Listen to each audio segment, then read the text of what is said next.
Folks, Black Star Network is here. Hold no punches! I'm real revolutionary right now. Black power. Support this man, Black Media. He makes sure that our stories are told. Thank you for being the voice of Black America, Roland. Stay black. I love y'all. All momentum we have now, we have to keep this going. The video looks phenomenal. See, this difference between Black Star Network and Black-owned media and something like CNN. You can't be Black-owned media and be scared. It's time to be smart. Bring your eyeballs home. You dig?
Today is Wednesday, June 12, 2024. Coming up on Roland Martin Unfiltered, streaming live on the Black Star Network. Oklahoma State Supreme Court.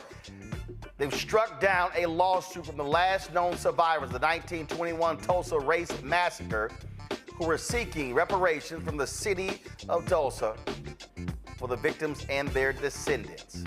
The Pew Research Center recently put out a report saying that Black Americans believe in racial conspiracy theories. Well, that report is getting some pushback. We'll talk to the president and CEO of JustLeadershipUSA about why using such terms can be dangerous. Illinois' third largest school district is accused of using cops for minor disciplinary actions against Black students. We'll talk to the attorney who filed a complaint alleging racially discriminatory handling of those students. Also, we'll tell you why a member of the famous Motown group, the Four Tops, is suing a Michigan hospital for racial discrimination. Also on today's show, Ward Dunn held his charity golf classic on Monday. We'll show you what he had to say, and also one of the women who's been helped by him getting into a home. Folks, it's time to bring the funk. I'm Roland Martin Unfiltered on the Black Star Network. Let's go. He's got it. Whatever the biz, he's on it. Whatever it is, he's got the scoop, the fact, the find. And when it breaks, he's right on time and it's rolling. Best believe he's knowing. Putting it down from sports to news to politics. With entertainment just for kicks, he's rolling. It's on go, roll, roll, y'all. It's Roland Martin, yeah. Rolling with Roland now. He's funk, he's fresh, he's real, the best, you know he's Roland Martin now.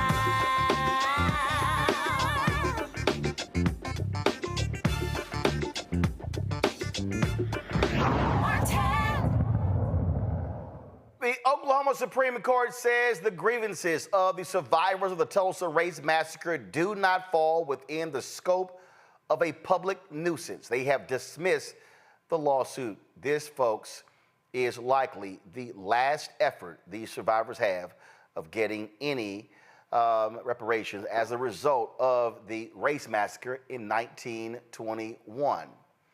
They allege the city and the chamber were exploiting the 1921 race massacre by promoting tourism for the city's gain at the plaintiff's expense. They also sought reparations from the city. In July of 2023, a Tulsa County judge dismissed their suit.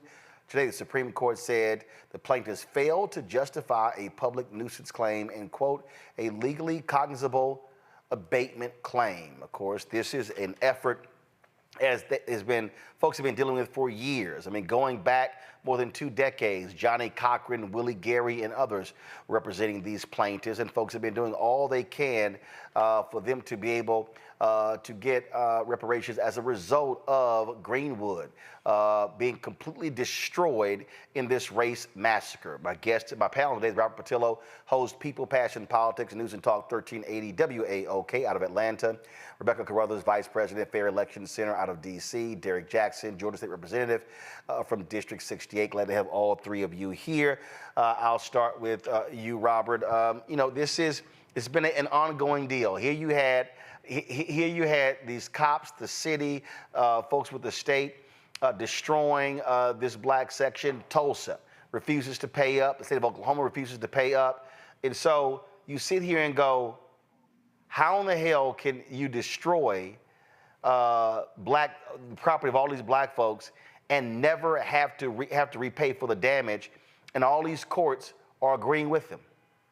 Well, as we know, the court system in this country is never granting reparations for Black folks, and it appears they never will. And we have to understand that in this election year, this has to be part of our demands. It's great to have Juneteenth celebrations. It's great to have events around the country. It's great to talk about the legislative record, but we have to talk about reparations for African Americans while we have this strength and this power. When you have both parties vying for our vote, even the Republican Party is having events around the country with Byron Donalds McDonald and Hunt and Sage Steele advocating to try to get the black vote. This is our time to make it very clear that our single issue that we are voting upon is this issue of reparations. We fought our way through the court system for over 100 years, trying to find a way through their means, through their courts, to provide some form of restitution for what we went through in this country, the same way the Japanese Americans, Jewish Americans, Native Americans have done so. But they will not come to the table and even talk about it.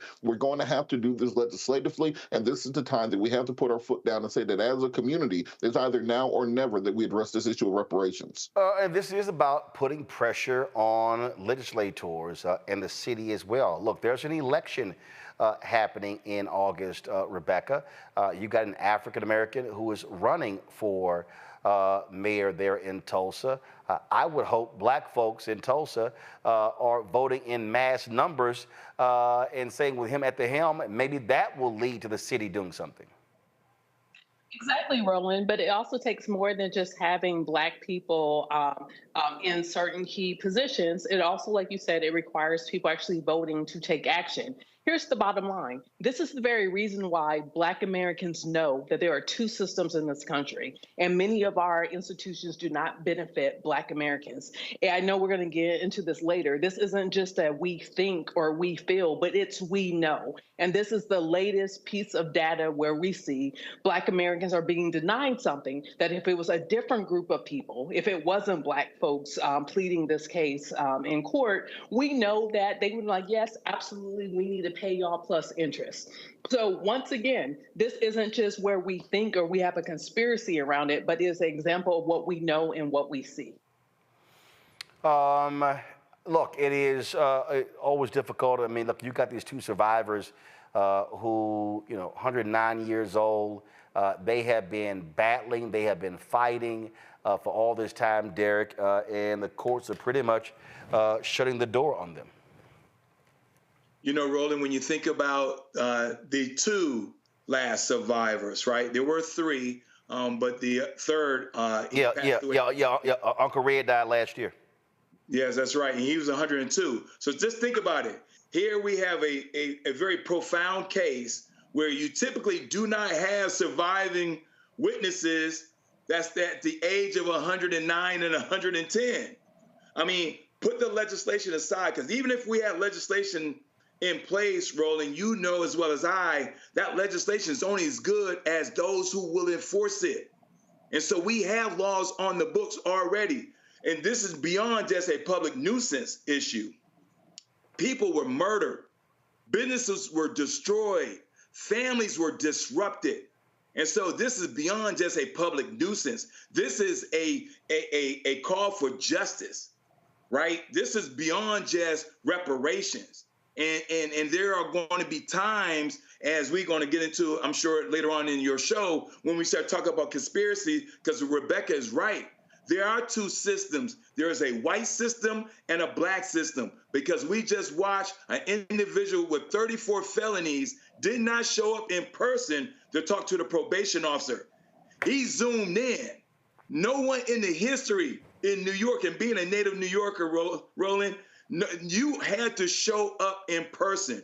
And so we have concrete evidence that there are two systems in these United States. And it's just, and frankly, so from legally, Robert, there's no way to go. And again, that pressure has to be brought to bear on these elected officials. That's where it has to happen. Exactly. This is the end of the road legally for these individuals. However, this is based upon the laws that are in place currently. There's nothing to say that new laws cannot be passed in the next term that can provide relief, even direct legislative relief. We had a situation in Columbus, Georgia, probably close to 20 years ago, when a young man by the name of Kenneth Walker was killed by police. And the family sued. The family went through every court apparatus possible to try to get relief. The city was legally not required to pay up. However, because of all the issues that Reverend Jackson and other leaders raised. The city, or a group of business people, raised the money and were able to provide some justice to the family. There are always other ways to do things. And if we have laws that are on the books that are wrong, you change those damn laws. But this is the time, in this election year, we always are talking on social media about getting young people to vote and all this messaging about not voting and why it doesn't matter. I think that we make our stand on reparations in 2024, we won't have an issue with getting people to the polls and getting people turned out, both on the local, state, and federal level. Indeed. So, folks, we'll be seeing what's the next move for DeMario, Solomon Simmons, and the two remaining survivors. But absolutely sad news out of Oklahoma. All right, folks, got to go to break. We come back. More on Roland Martin Unfiltered on the Black Star Network. When we come back,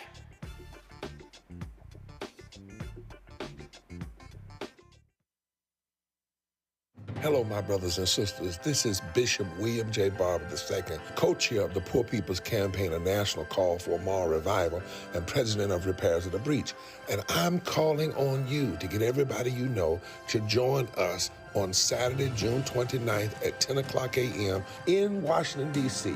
on Pennsylvania and 3rd for the mass Poor People's Low-Wage Workers Assembly and Moral March on Washington and to the polls, and the post effort to reach 15 million poor and low-wage infrequent voters who, if they vote, can change the outcome of our politics in this country. Our goal is to center the desires and the political policy agenda of poor and low-wage persons, along with moral religious leaders and advocates. Too often, poor and low-wage people are not talked about, even though in this country today, there are 135 million poor and low-wage persons. There's not a state in this country now where poor and low-wage persons do not make up at least 30% of the electorate. It is time that the issues of poor and low-wage people be at the center of our politics. Living wages, health care, things that matter in the everyday lives. We will no longer allow poverty to be the fourth leading cause of death in this country. We must let our voices be heard. Join us. Go to our website, www.poorpeoplescampaign.org. RSVP. Get others to come. Get a bus. Get a van. Get on the train. Come and let our voices be heard and our votes be felt. Lift from the bottom so that everybody rises.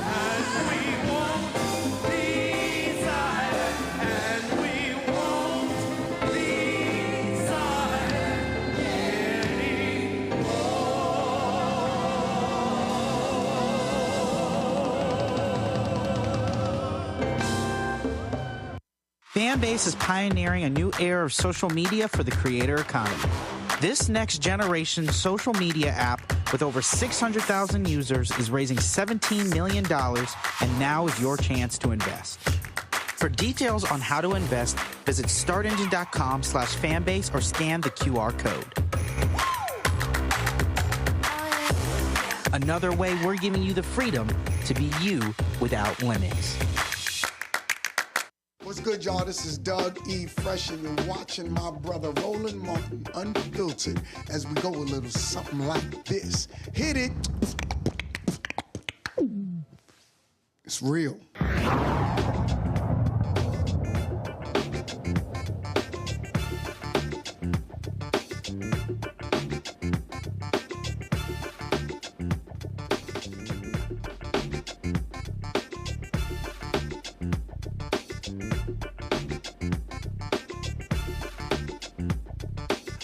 A recent Pew Research Center report describing widely held views that Black Americans believed in, quote, racial conspiracy theories is getting some pushback. Some say the wording is offensive and can be dangerous ammunition for right-wing media and politicians to dismiss situations dealing with systematic racism.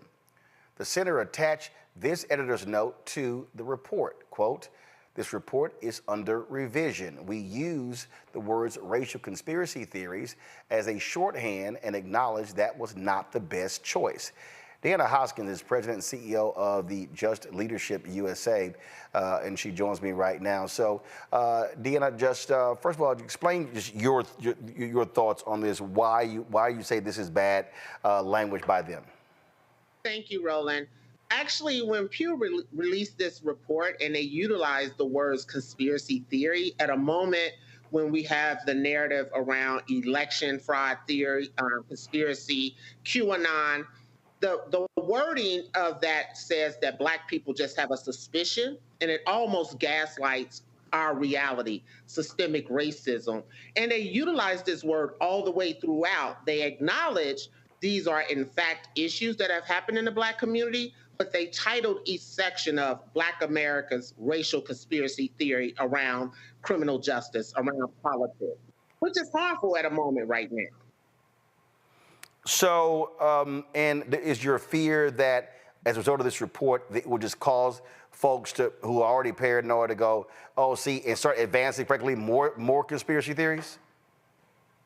Exactly. And not only that when we start talking about mass incarceration, when we talk about over-incarceration, systemic racism, Pew is a trusted reporter and research institution. You're going to have individuals say, oh, that.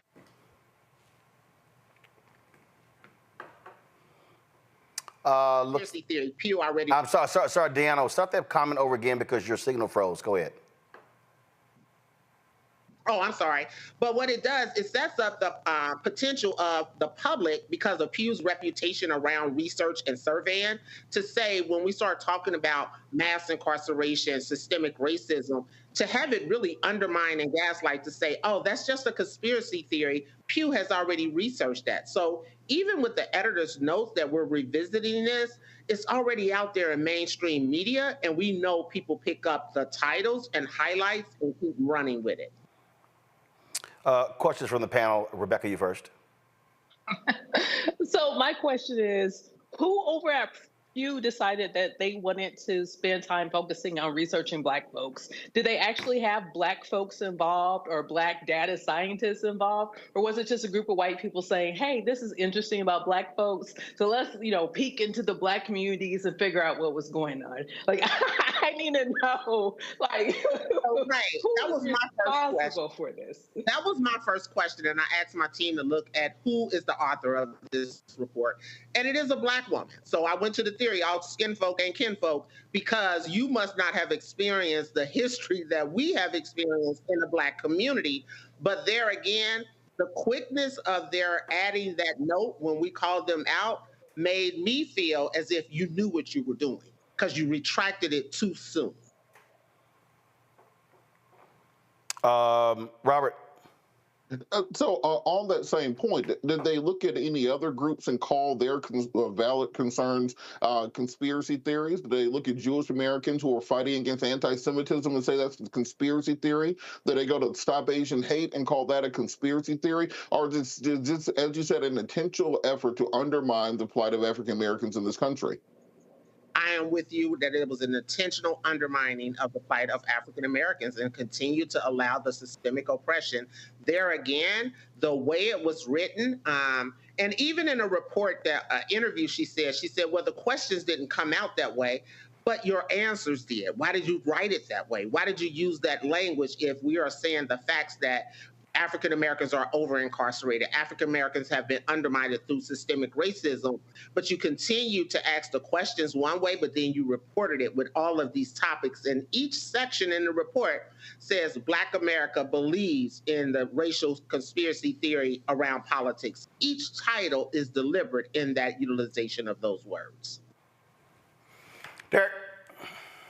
Deanna, appreciate your work in this space. And as a legislator, I read the report as well. And my question is, especially when she stated, aside from the historical events, right, the context, and I was a little, I was stuck right there, because if she would have included how we got here around the 13th Amendment, for example, and how the 13th Amendment set up mass incarceration. So my question to you, what can we do as a legislator to combat these sort of articles that mysteriously are popping up over a 2-week period, she only interviewed 4,700, of our cousins. What can we do to combat this? Because this gets into our media consumption, and it becomes a little bit more challenging because we are in a 24-hour, 7 days, 365 cycle. Right. I really appreciate that question, because that was what I asked. How do we get this? This is already out. You're only saying it's going to be revised, but it's already in people's thoughts. So how do we actually look at controlling what the media writes, actually pushing back on that, creating our own narrative? I think I shared this earlier with someone. I think we're in a critical time that we as Black people have not created our own narrative, because what is happening is institutions like Pew are trying to deliver our message and our narrative and utilizing our cousins to write the reports around that narrative. All right. Well, again, this is why it's also important for us to respond when things like this happen, so the record is corrected, so people just don't take this and begin to run with it. So great job there. We appreciate it. Thanks a lot. Thank you, Roland. All right, thank you very much. Folks, when we come back, Vice President Kamala Harris continues her Black economic tour, takes it to Charlotte. We'll show you some of what she had to say. Folks, don't forget, support us in what we do. You can join our Bring the Funk fan club. Of course, our goal is to get 20,000 of our fans contributing on average $50 each. That's $4.19 a month, 13 cents today. Send your check and money order to P.O. Box 57196, Washington, D.C. 20037-0196. Cash App is $RM Unfiltered. PayPal or Martin Unfiltered. Venmo is RM Unfiltered. Zelle, Roland at RolandSMartin.com. Roland at RolandMartinUnfiltered.com. And download the Black Star Network app. Apple phone, Android phone, Apple TV, Android TV, Roku, Amazon Fire TV, Xbox One, Samsung Smart TV. We'll be right back.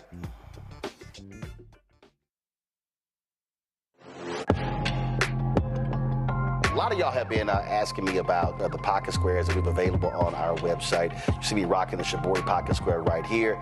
It's all about looking different. Now look, summertime is coming up. Y'all know, I keep trying to tell fellas, change your look, please. You can't wear athletic shoes every damn wear. So if you're putting on linen suits, if you're putting on some summer suits, have a whole different look. The reason I like this particular pocket square, the Shibori, is because it's sort of like a flower and looks pretty cool here versus the traditional boring silk pocket squares. But also I like being a little different as well. So this is why we have these custom-made feather pocket squares on the website as well. My sister actually designed these after a few years ago. I was in this battle with Steve Harvey at Essence, and I saw this at a St. Jude fundraiser. I saw this feather pocket square, and I said, well, I got some ideas. So I hit her, and she sent me about 30 different ones. And so this completely changes your look. Now, some of you men out there, I had some dudes say, oh man, I can't wear that. Well, if you ain't got swagger, that's not my problem.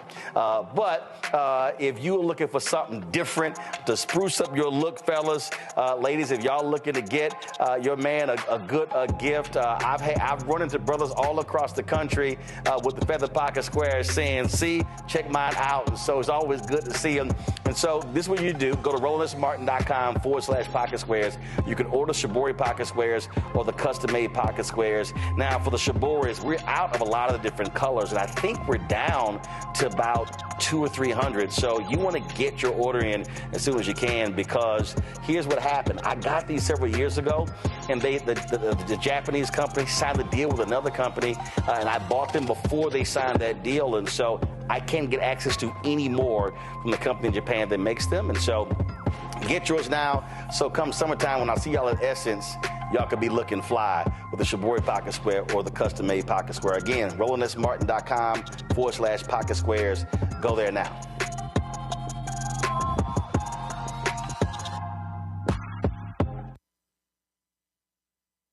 Now streaming on the Black Star Network. It was my junior year at Georgetown, and Spike calls me and he says, Malcolm, what are you doing next year? So, graduating, you know. He said, take a year off, work on Malcolm X. I said, okay. But first of all, for the folks who don't know, Spike is my cousin. Spike is my cousin. Just for the person watching, like, how the hell is Spike just gonna tell you that it's true? It's true.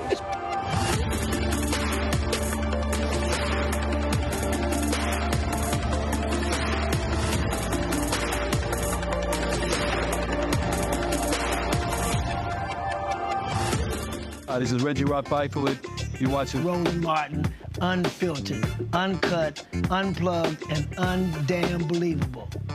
You hear me?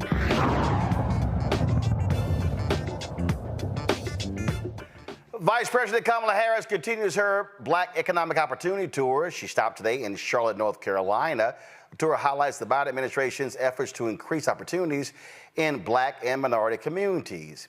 Attorney, political commentator Bakari Sellers was joined by actor Michael Ealy in moderating this conversation at Johnson C. Smith University. Here's some of what was discussed. Indeed. Madam Vice President, it's an honor to be here with you today. I think this tour is such a great idea, and I think just it's working, one. And two, I think it's always great for the people to hear directly from you what is happening, what is being done. I know an important issue for you is housing. Yes. And I know it's been an important issue for you throughout your career. Being in California the last 20 plus years, I know how much work you've done there. I know it's at the forefront for you. It was at the forefront for you there. It's at the forefront for you now in this administration. The question I have is, it's a priority. So what is the administration doing to help ease the burden of home ownership right now? So let's start, as you know, Michael, and we've talked about this before. Home ownership is one of the best ways to achieve intergenerational wealth. Correct. Right? So, and let's think about it this way. When you are able to buy a home, obviously for most of us with a mortgage, but when you are able to have a home that is yours, that you own, you accrue capital, right? And that means that when your child says, you know, okay, now everybody, I think everybody in North Carolina can handle this. When your child says you want to go to Howard University, I couldn't help myself. We know. When their child says, I want to go to a HBCU such as the one that we are so privileged to be in right now, you can say, honey, you don't have to take out that loan. I'll take some equity out of the home. You don't have to take out a loan. I'll take some equity out of the house to help you pay that tuition. Or if your child says, I want to start a business, you can say, honey, I can take some equity out of the home and help you with some startup capital. Home ownership is one of the best ways that we achieve intergenerational wealth. We also know that it is one of the many issues where we have seen incredible obstacles for Black families. We don't even need to go as far back as nobody got the 20 acres and a mule. Let's go to the fact that we recently celebrated D-Day. And we rightly celebrated what we have called the greatest generation. Well, there was a public policy, rightly in our country, that said about that greatest generation, you have brought stability to the world. You, as American military members, most of whom are men, you have served your country and the world with such dignity, to such great result. So we want to invest and reward you. And the federal policy then was to give them loans to help them buy homes.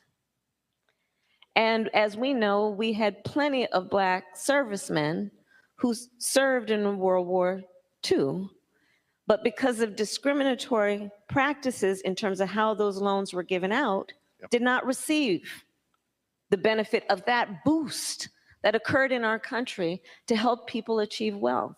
So there were pre-existing disparities, and then you have this boost. You think about it in terms of the history of redlining. You think about it in the history of what was called a whole federal policy around urban renewal, which basically resulted in freeways cutting through Black communities and other communities of color, thereby dividing up communities around what otherwise were thriving commerce communities. So what we have been doing as an administration to deal with this issue is to, one, acknowledge the truth about the disparities. and to seek out and identify the disparities and the built-in systems that still exist that create those obstacles to home ownership. And I'm going to talk about one in particular, racial bias in home appraisals. Yeah. So we decided to take that on. Many of you may know the stories about a Black family that wants to sell their home and then has the appraiser come in, and the house is appraised for what they know is less than its value. And you probably know the stories about how they'll then reach out to family friends who are white and say, hey, will you all come over, bring your family pictures? We're going to take down ours, and you invite the appraiser. And the home appraises for higher value. So one of the issues that we are taking on is this issue, and are now requiring that appraisers have racial bias training before they are able to do this work. We are also giving, for people who are the first generation in their family to seek to buy a home, $25,000 grants for startup capital to actually be able to pay down on home ownership. $25,000 if you are first, or you are the generation that is the first in your family to be able to buy a home. The other thing we are doing is, for a certain tranche of folks, helping them first-time homeowners, $400 a month in credits toward paying your mortgage. And these issues are exactly the kind of issues that, when you address them, make a huge difference in terms of who's able to buy a home. And that matters. And you know, listen, you probably are sensing from the things that I'm describing, we have been taking a critical look at those specific pieces of the system that have long gone overlooked, that are, you know, that the story about the princess and the pea, that seemingly small thing that makes all the difference. These specific aspects of the system that have kept people from achieving their dreams. Another issue that we have been dealing with is federal contracts. So if you get a federal contract, being very frank, unless you mess it up, it's yours for life. But what we know is that when you're talking about Black entrepreneurs, Black small business owners, less likely to have the relationships or know the process for applying for a federal contract. When President Biden and I came in, we committed to increase federal contracts to minority-owned businesses by 50%, and we're on track to get that done by the end of 2025. Rebecca, Vanity Fair dropped a story that I thought was quite interesting that said that if the Biden campaign was smart, they would be using Vice President Kamala Harris a lot more than they are. Now, look, we've been saying that for a long time. And so now you got Vanity Fair saying it. So maybe since you got some white folks saying, these folks might listen. The validation of white press.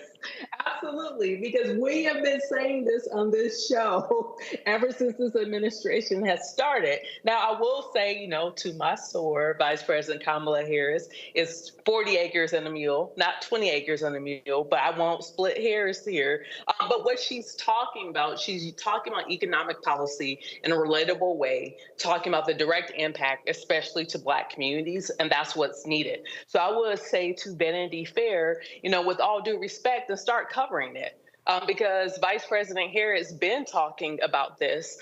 You know, when she goes out of this country, she gets incredible press, but for whatever reason in this country, she's not getting that same press. So Vanity Fair, you know, keep covering this, and then tell your other competitors, cover her, because she has a lot to say. Instead of spending all that time covering all of Trump's antics, actually talk and cover when people are actually pushing forward and talking about the vision of 2025 and beyond. Let's start talking about what these two potential administrations want to bring into a second term if either administration were able to do so. Robert, this is the article in here. It says Biden is underutilizing Kamala. Vibes among voters suggest the president is losing black Americans. His vice president could fix that. Now, one of the things that we have seen all this time, we've seen these various polling data that's being done, and we've seen these other polls. You got Pew saying that 1 in 5 black men considering voting for Donald Trump. You've got other polls, the black polls that we've done that show something that's a little bit different as well. But the bottom line is, you got to get her out there. You got to get that a lot more. And I have been saying, and it's not just her. I have been saying it since last year. First of all, let's go back to 2021 when I said the re-election of Biden-Harris should have started the day after the inauguration. Let's just go there. But what we're seeing in terms of the data, we had Adrian Shropshire on with Black Pack, and what they're doing right now, door-to-door canvassing in 3 states. And what they're seeing are people saying, I don't know what their accomplishments are. And you're dealing with lots of misinformation, which suggests then what you have to do is you got to have more forums like this here where you're literally walking through policy, as in we did this, what we did yesterday. Dr. Walter Kimbrough talking about specifically what they've done for HBCUs. To me, what makes sense is they should be saying, hey, we want black mayors across the country holding these town halls in their cities. We want state representatives, state senators putting these town halls on. If you're talking about right there in Georgia, not sitting here just having these things in Atlanta, but saying, no, we're gonna have it in Albany, in Savannah, in Athens, in Jonesboro, in Statesboro, all around. And so you should be utilizing people now, not in September, October. They should be in an information stage now.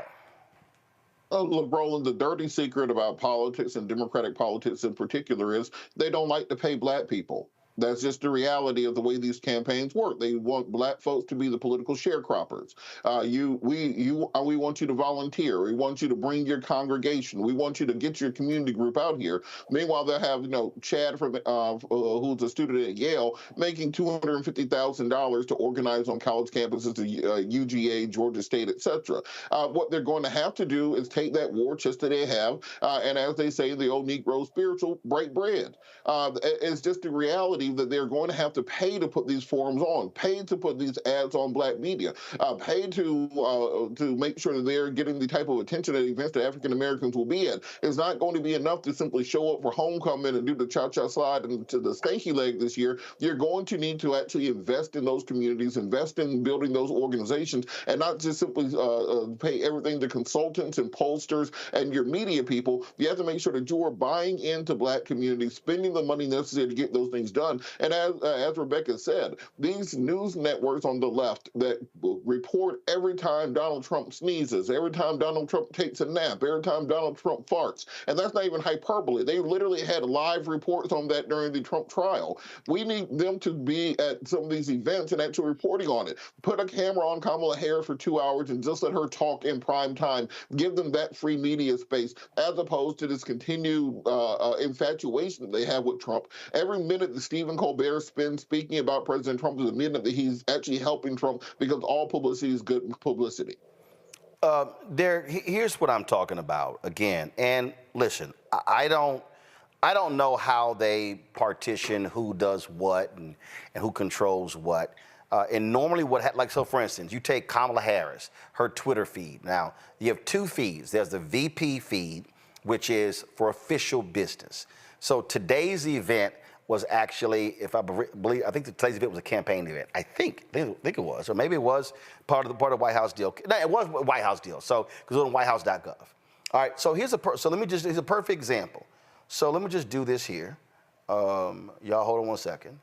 So this is what I'm talking about in terms of how I see these things being done. So go to my iPad, Henry. So I'm on the Twitter feed right now. And so you see right here, the vice president made a statement regarding this being the 8th anniversary of the Pulse nightclub massacre. Then you see her statement regarding the passing of Reverend James Lawson. I'm going to read that a little bit later.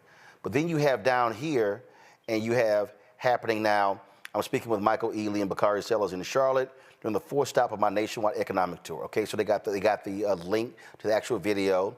And then you got a photo right here of her saying, I'm on my way back to Charlotte to highlight our administration's historic actions to take on medical and student loan debt, invest in small businesses, expand access to capital, and more. Okay, so you got this video right here. Okay, that's fine. All right, so, okay, so you got that. And then I go down here. So that's all I got. So regarding what happened in Charlotte, I see 2 comments. I see 2 posts. That's it. Now, if I go back over here to the Kamala Harris feed, and again, I don't know if the DNC is running that, because typically what happens is when you go into the White House, so the DNC runs that. Okay, so here we go back to my iPad. So I'm on here right now. There's nothing about Charlotte today. There's nothing. There's nothing. And I'm sitting here going, okay, I see the Juneteenth stuff, I see all that sort of stuff. There's nothing. Okay, all right, so let me do this here. Let me go over to Instagram. And so let me see what's popping over at Instagram. Okay, so when I click here and I go to VP, now, all right, so so I VP. So on the VP's page on Instagram, I see a post regarding the Post nightclub. Got it. I see the Reverend James Lawson. I got it. I see a credit score post from a day ago. I see nothing about today in Charlotte. Nothing. Okay. All right. So that's all right. So let me do this here. So now let me go over to Kamala Harris. So first of all, if I look at VP, look at the VP, she has 16.4 million followers on Instagram. So if I go over here to Kamala, now I go to Kamala Harris, where she has 14.8 million. Again, I see a post about billionaires paying their fair share. I see a post about gun violence from 6 hours ago. I see a post from her on Jimmy Kimmel from 2 days ago. I see a post from a couple of days ago about gun safety. I see a post here about I don't even know where this is. It's just a caption from 3 days ago. Derek, I see nothing about Charlotte. So when you're in a battle, and just I'm gonna do one last thing again. And what I need people to understand, what I'm doing is this is what we call content analysis. Okay? And so what often happens with these campaigns in the White House, they're focusing on earned media. They're hoping media shows up. The question is, do they show up? So if I now go to the White House feed, okay, so here's a perfect example. On the White House feed, you see it right here. This is the video, okay? 7 hours ago, 2,600 views, 2,669 views. That's the number. That's the number, okay? 2,669 views on the White House feed. Now, I'm not sure who else covered this event. I'm not sure what other folks actually streamed the event. We did, and so I'm looking right here. I'm just trying to see what did it do. So we streamed it one time. It did about 1,000 views. We're going to restream it several more times. So the point I'm making here is this here. Very few people are going to sit down and watch the entire 51-minute or 1 hour and 9 conversation. But they have got to be operating with speed. They've got to be sitting, dropping out clips immediately, literally as it is happening, while it is going on. It is not, you've got to have the Biden-Harris campaign, the DNC, has got to have a strong social media team that's sitting here kicking that stuff out, that's watching it, that's grabbing clips and posting it literally as it is happening. And so what I should be seeing on Kamala Harris on Instagram, what I should be seeing on Kamala Harris on Twitter, what I should be seeing on the VP's Instagram and the Twitter and Twitter accounts are multiple clips going out. And that literally means having somebody sitting in the White House watching it happen and going, boom, clip that, 60 seconds, kick it out. Clip that, 2 minutes, kick it out. That's the world we're living in, not an analog world. We're now living in a digital world. So, Roland, just for the record, I want everybody to know that I'm saying this, not Roland Martin. The Biden-Harris campaign needs to hire Roland Martin. Nope, they can't afford me. I know, but listen, hear me out, Roland. Here's the reason why I say that. See, because you cannot have a John Doe and a Jane Doe to tell the black narrative. You have to have someone like a Roland Martin that understands the narrative and what to do with the narrative. Because that's like, we talking bilingual here. If you hire John Doe, Robert says somebody up in Yale, right? Somebody up in Yale don't understand the language of Clark Atlanta University. Mm-hmm.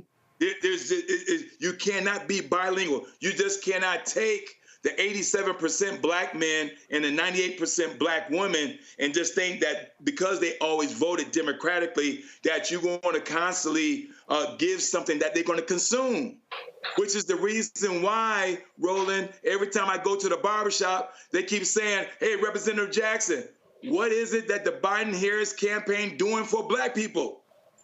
They're doing a lot. It's just that it's not on their story feed. Right, and they're hoping media shows up, but they're not.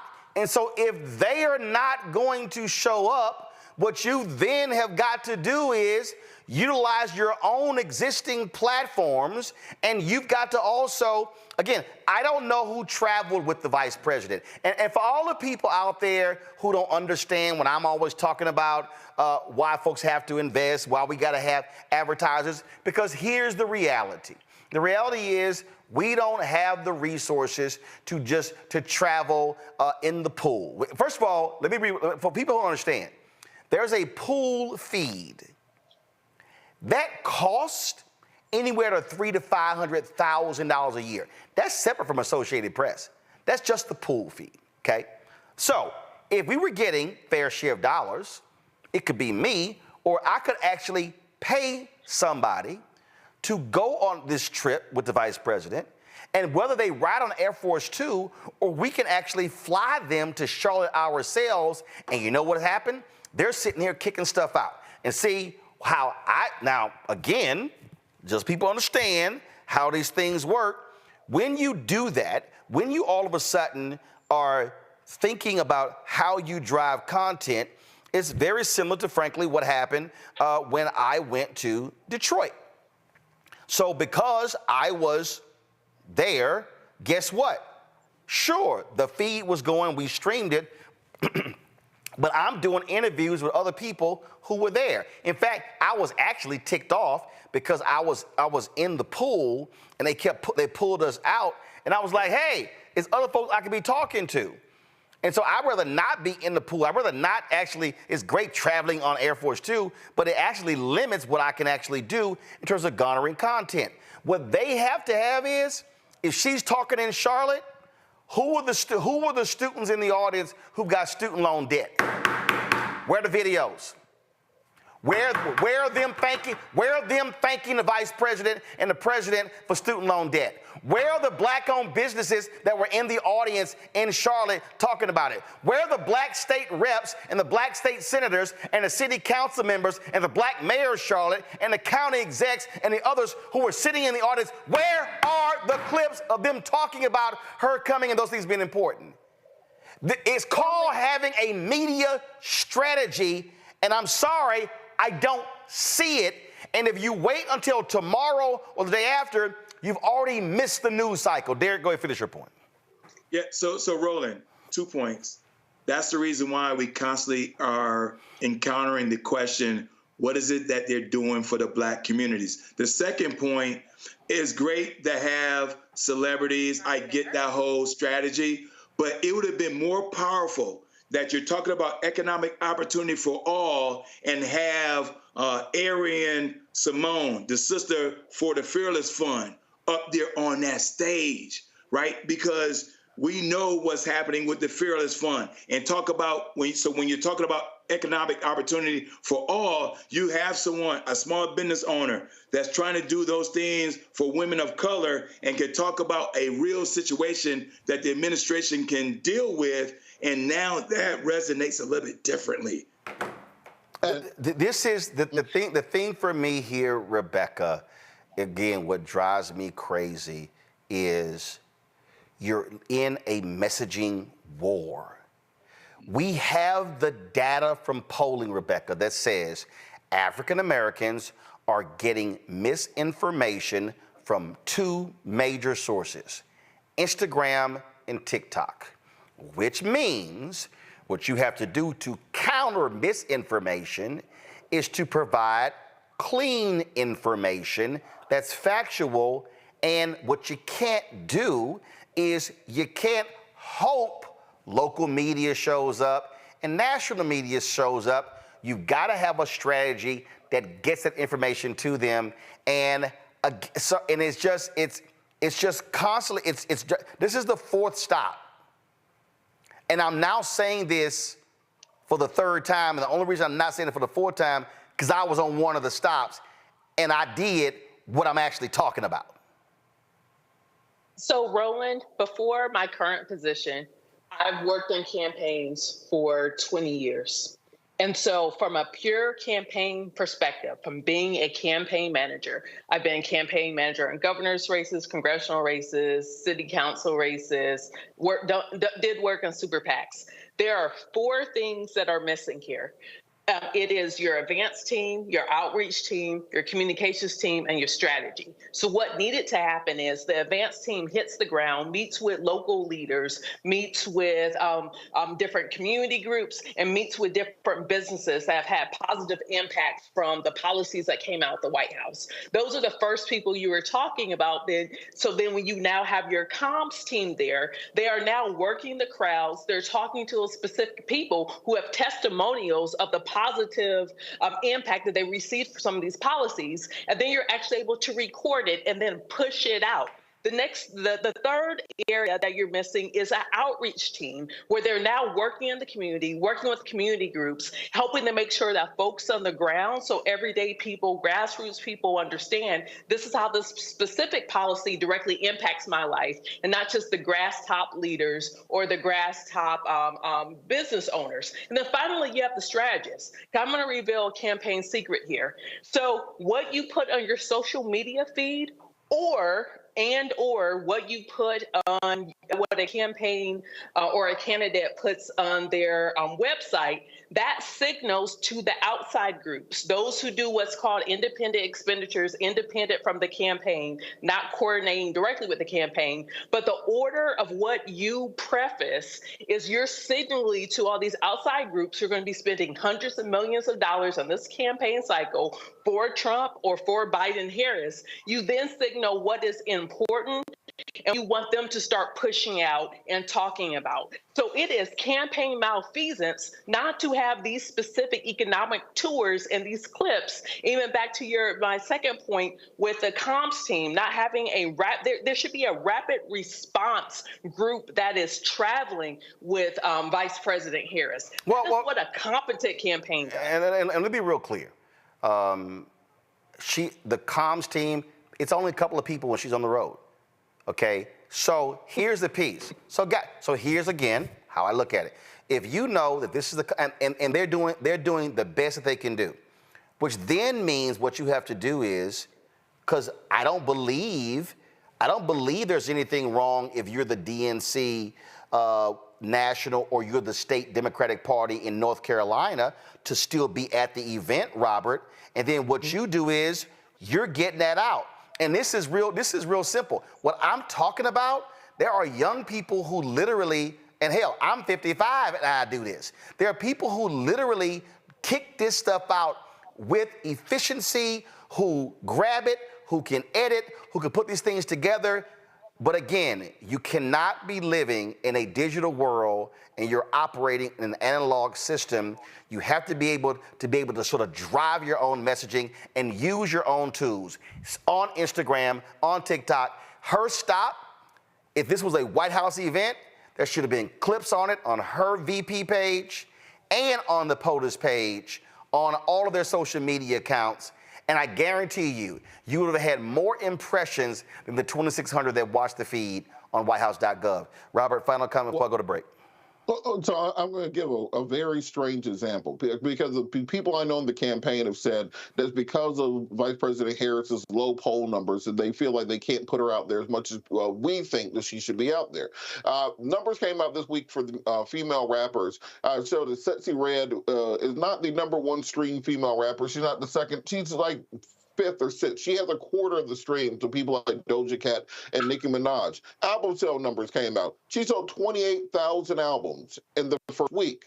What does this tell you? Ain't nobody listening to her music. But she has a team behind her that makes sure that everything she does is in the press, that everything that she does, whether people like the music or not, is showing up in your news feed, on your television. There's no reason for me to know who Sexy Red is, but her team makes sure that I can't turn on social media or television or any piece of black media without finding these things out. Hire whoever the hell that is to work for Kamala Harris. Make sure that you are pushing that information out there. That's how you change public opinion around an individual in an event, by making sure that you're putting the right people in the right place to push that messaging outward.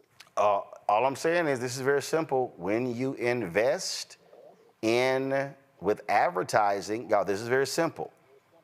When you invest in advertising, then you're able to hire more people to actually cover stuff. Simple as that. But when you don't invest, can't do it. That's how this thing works. And there's a reason why the CNN and the New York Times and these people are the size that they are. And there's a reason why black-owned media does not have scale. And that's why nearly all of these black-owned media outlets aren't doing any real news coverage out here on any of this stuff. They're just repeating what other people say. And what I'm saying is you have to understand how this is done. But I'm telling you, I don't know what when they unveiled the Blacks for Biden Harris, which I thought was a weak rollout.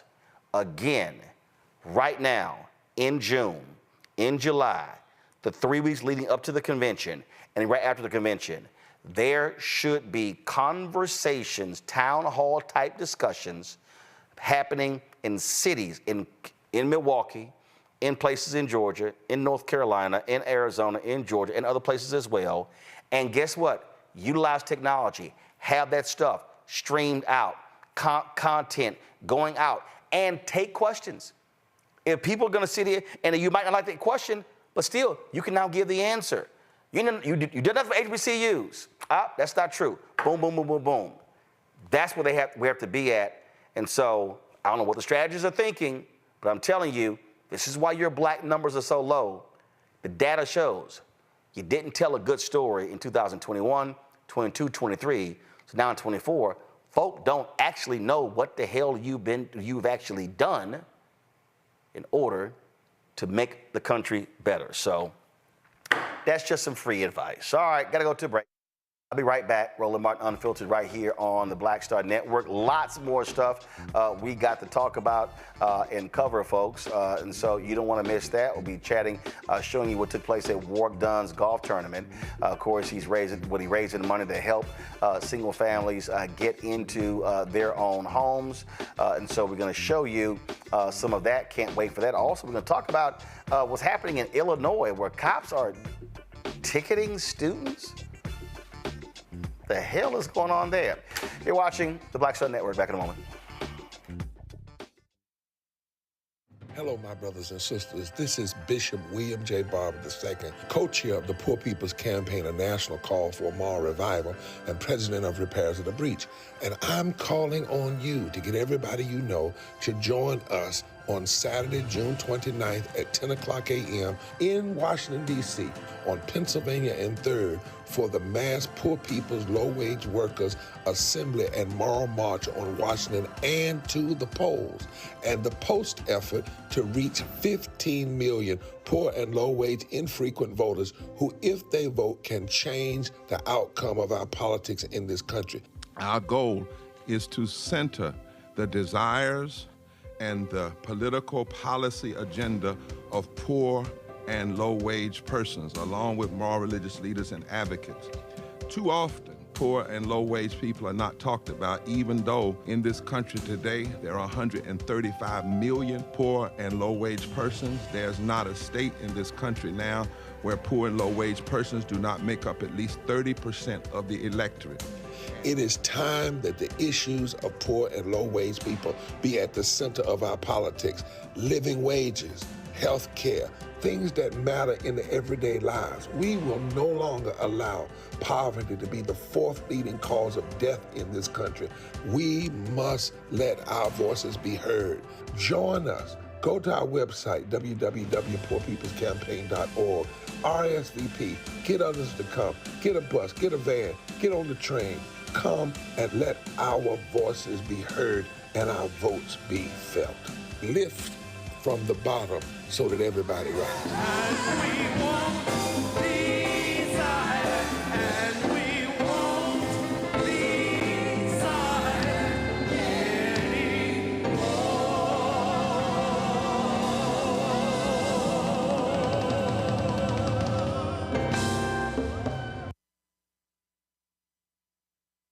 Hey, what's up? Geek Tony in the place to be. Got kicked out your mama's university, creator and executive producer of Fat Tuesdays, an air hip-hop comedy. But right now, I'm rolling with Roland Martin, unfiltered, uncut, unplugged, and undamn believable.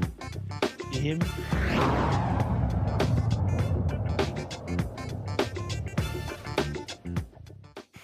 Illinois school district is accused of allowing police to target black students when handling discipline unlawfully. The 25-page complaint filed against the Rockford Public Schools that was filed with the U.S. Department of Education's Office of Civil Rights, the National Center for Youth Law, and the MacArthur Justice Center alleged that Rockford police officers have been addressing minor behaviors that should be handled as an educational matter by parents, teachers, and school leaders, and not as a law enforcement matter by police officers.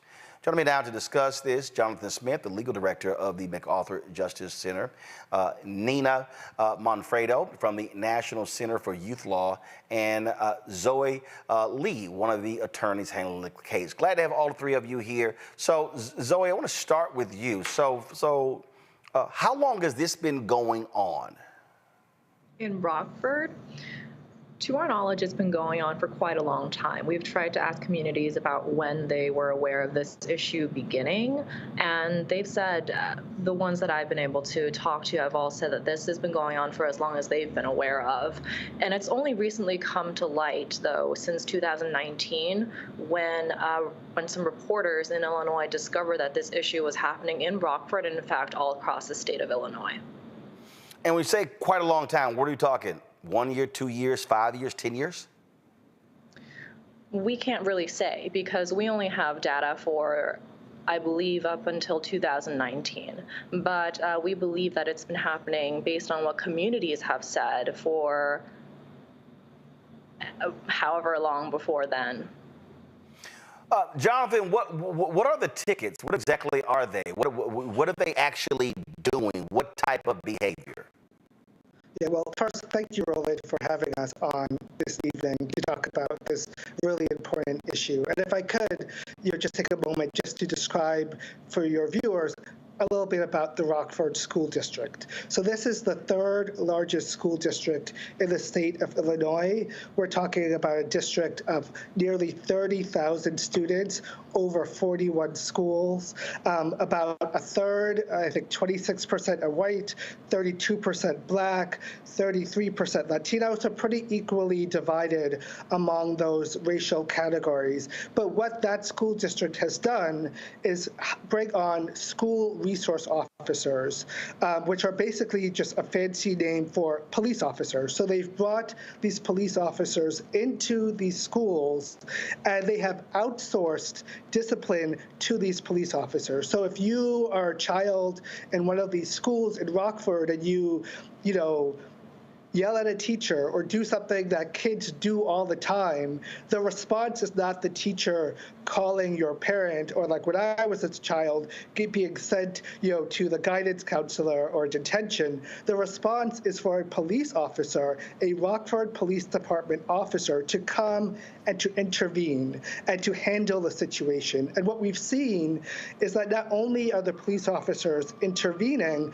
they are issuing these municipal tickets, which are basically court citations to children, saying, because you have done an incident in school, because you are a child, and children, like my own children, misbehave all the time, because you've done that, the response is that you're going to get a citation, that you have to go on a Wednesday to a courthouse and have a proceeding, and if you are found liable, you could be responsible for paying hundreds of dollars to the school district for simply being a child and acting like a child. This sounds absolutely insane. I mean, what I'm confused by here, Nina, is wait a minute. If a kid yells at the teacher, hold up, call the cop. Cop comes in. All right, come here. Here's a ticket. What the hell?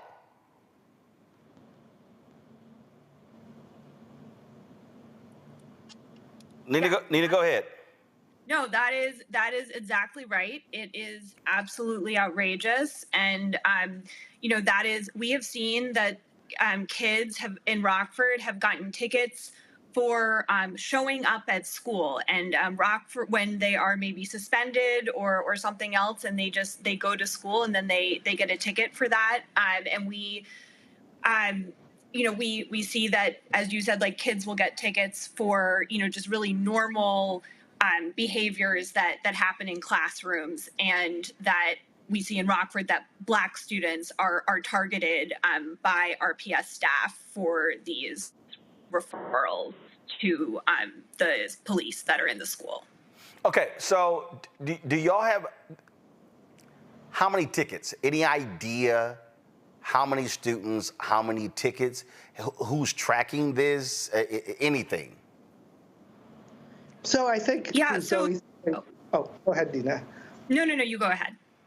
So yeah, I was going to say, to Zoe's point earlier, part of the challenge is that we just don't have data, that it's hard to know exactly the scope and the scale of what's happening, but we do know, based on the data we have so far, that the tickets, and this is not going to be surprising to you or to your audience, that, I said the district is about a third white, a third black, a third Latino. It's not going to shock you to know that the tickets are a third black, a third black, a third Latino, that Black students are disproportionately and exponentially more likely not only to be disciplined, but to be ticketed and to be fined when they go to these proceedings. And I wanted Zoe to speak a little bit, because Zoe has actually gone to these hearings in Rockford, and she has seen firsthand the ways in which Black students are targeted, are profiled, and are really impacted by these tickets.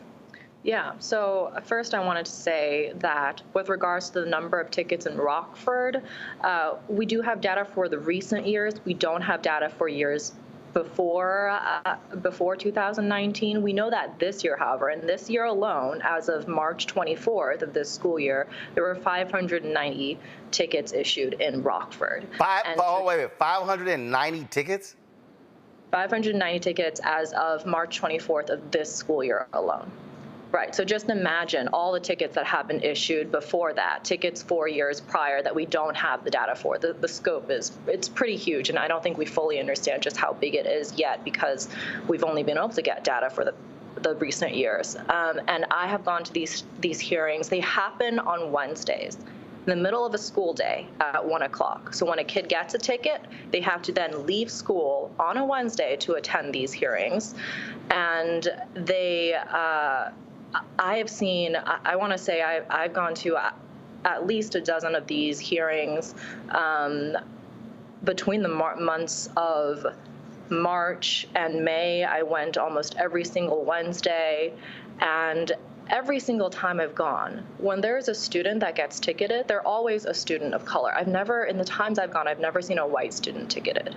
And they're there without counsel. They're there, a city attorney tells them they have the option to either pay the fine or to go to trial. And it's often framed in this sort of coercive way where it's like, if you pay this fine, things will go away. So these families and these kids, they feel pressured to pay these fines, sometimes very big fines.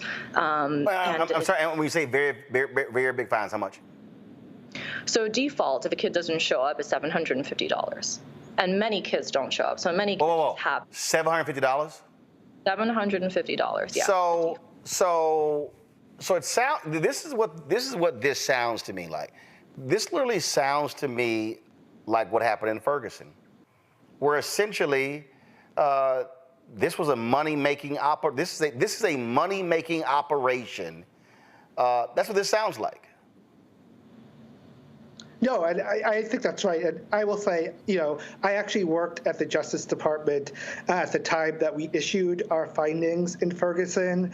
And you are exactly right that what we see is not only are these policies targeting and discriminating against people or kids of color, but these are actually money-making schemes. They try to pay for municipal services off the backs of low-income communities and people of color. And it's not just in policing, it's happening in schools, it's happening far too often. And this is not just a Rockford story. I mean, we brought this complaint against Rockford, but the reality is that, give me a district in this country and any state, and I think you will see similar practices happening. And so this is a nationwide problem. I think it's a crisis. I think it's something, as Zoe said, that people are not paying attention to because it's often happening, on Wednesday at 1 o'clock where people are working. But the reality is that this is happening. It is having a devastating impact on families of color, on kids of color. And the reality is that if the goal of school is to educate our students, to make them into the leaders of tomorrow, having them interact with police, having them get a ticket, having them go to court unrepresented, having them miss school in all of this does nothing to further the educational outcomes of these students and of the entire school community in Rockford. Wow. Nina, final comment.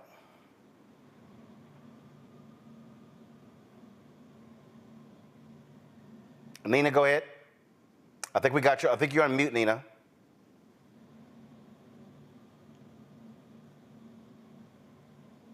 Not sure what's happening with Nina. Not sure what happened with Nina's audio. We can't actually hear her. Nina, can you hear me? Let's see if we can. Yeah, so I think you're on mute. Okay, let me. There you go. There you go. You were there. Whatever you just did. Okay, can you hear me now? Now we got you. Go. Okay, great. I'm so sorry. What was your question? Your final comment. Oh, yes.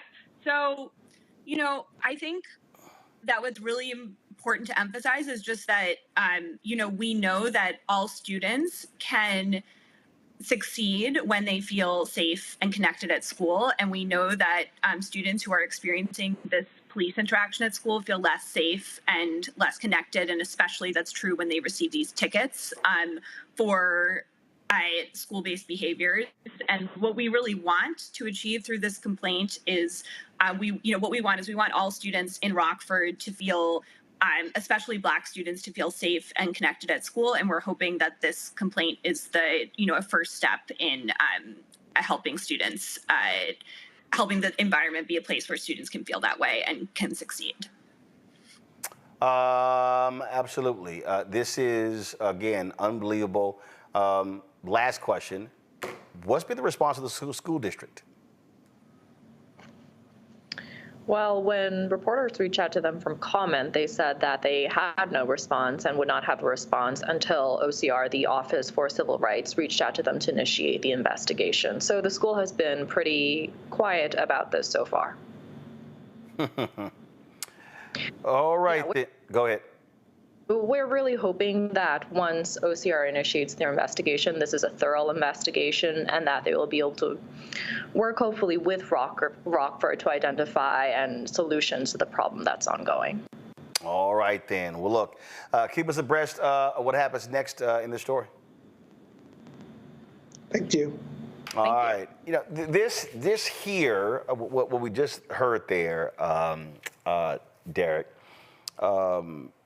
again, I go back to what I said about Ferguson. I mean, this is a way to make money. And when you give people no option, and then if you know students are not showing up, like, boom, $750. I mean, hell, right there. 20 kids don't show up, y'all just made 15 grand. And this plunges people deeper into debt. And, you know, I get, first of all, I get the federal investigation. Where's Governor Pritzker? Where are state officials? You know, this is where, you know, I wonder, where's State Attorney General Kwame Rule? Where's the head of education in Illinois on this issue? You know, Roland, you know, I had so many questions that came to mind. I ran and got my calculator because when they said $750 and there were 590 tickets since March, that came up to $442,000. And I was asking, the other part of my question was, what are the infractions? You know, what are the infractions? What can be, you know, what can be worth $750? And when you think about those infractions, and they mentioned the demographics breakdown, and I'm just saying to myself, as a father of 7 children, you know, I would be appalled as a parent.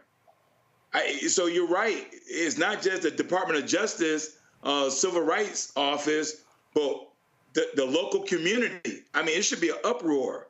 And so I appreciate you bringing this story to light, because now I have questions right here in Atlanta as it relates to the SROs and what that legislation looks like here in the state of Georgia in terms of what are the infractions. You know, do SROs get involved in every scenario, every situation? Because I only see this as increasing the pipeline to prison. Because what happens if that child or that family do not pay the $750? Does it get escalated? Are we talking about jail time? There's just so many. There's just a plethora of questions that come to mind as a father. And so I appreciate you bringing this story to light, because we do need to follow this. And yes, to the guests that mentioned, I'm sure this is happening across all the United States, because it's just appalling when a child is being penalized for an infraction and that price is $750. Robert?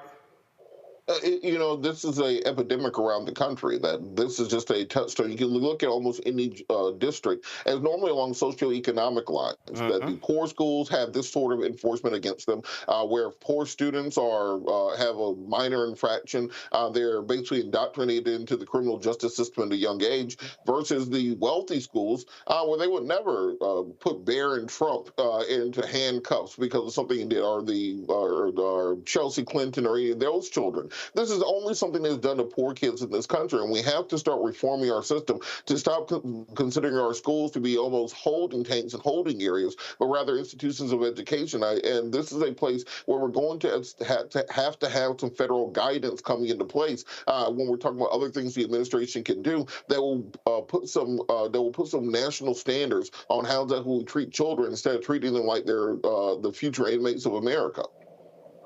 Rebecca.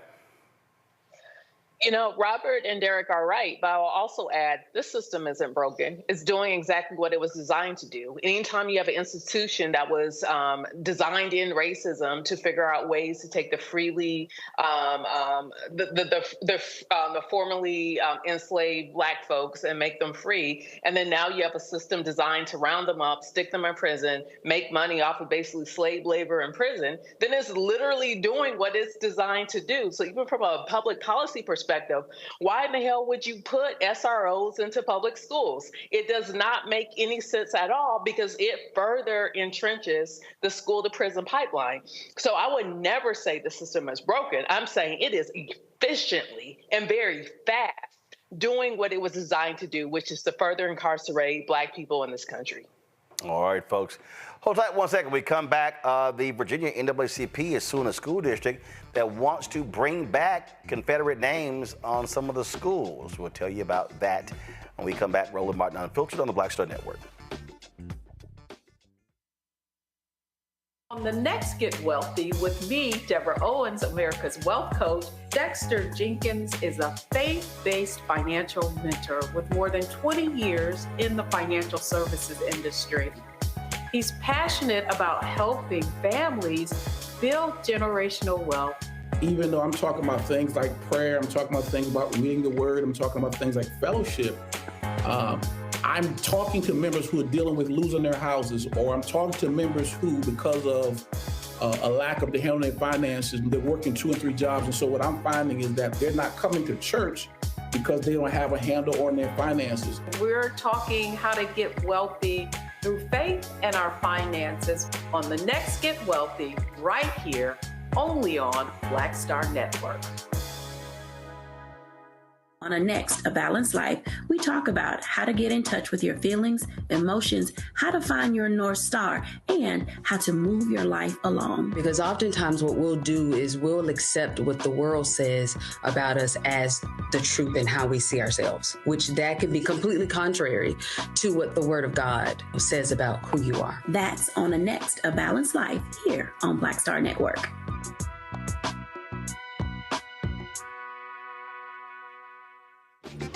I'm Marissa Mitchell, a news anchor at Fox 5 DC. Hey, what's up? It's Tammy Roman, and you are watching Roland Martin Unfiltered.